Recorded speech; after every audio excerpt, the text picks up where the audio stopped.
Sejam bem-vindos ao canal Brasil Pensa. Hoje eu gostaria de fazer uma pequena reflexão sobre uma das frases no caso não é uma frase, né? Uma pequena ideia de efeito, vamos dizer assim, que é usada na internet, e ela diz o seguinte: olha como funciona quando alguém quer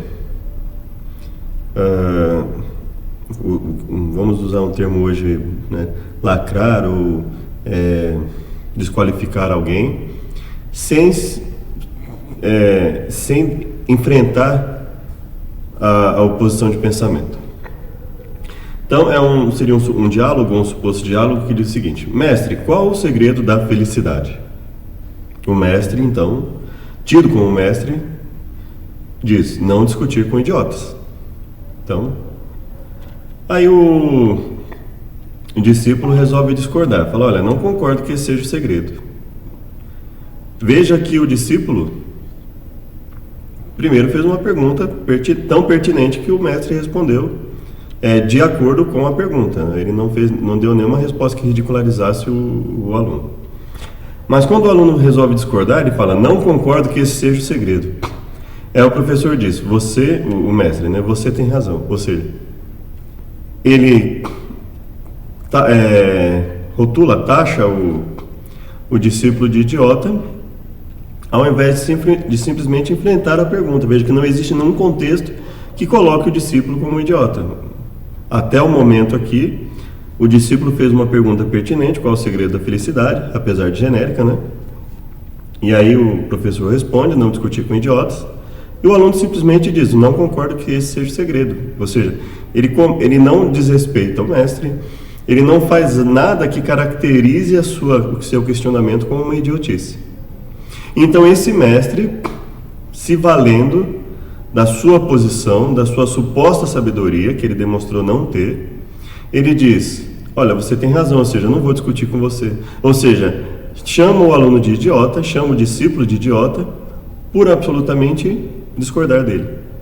Se isso ocorre, por exemplo, em um ambiente em que só os dois estão conversando, ele está se utilizando da sua posição de suposta sabedoria para cancelar uma conversa saudável, né? Ou seja, ele teria que esclarecer por que seria viável isso, ou simplesmente dizer: olha, eu entendo que você discorde, mas eu prefiro não discutir sobre isso.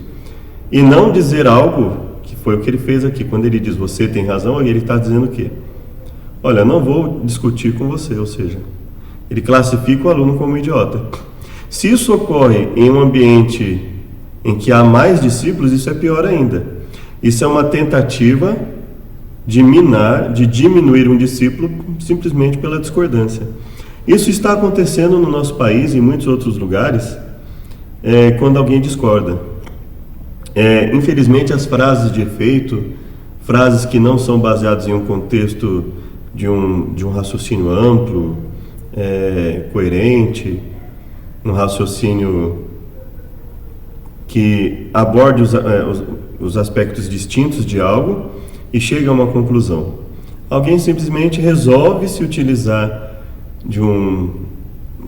taxar alguém de A ou B, e usando vários adjetivos negativos de xingamento, de ofensa.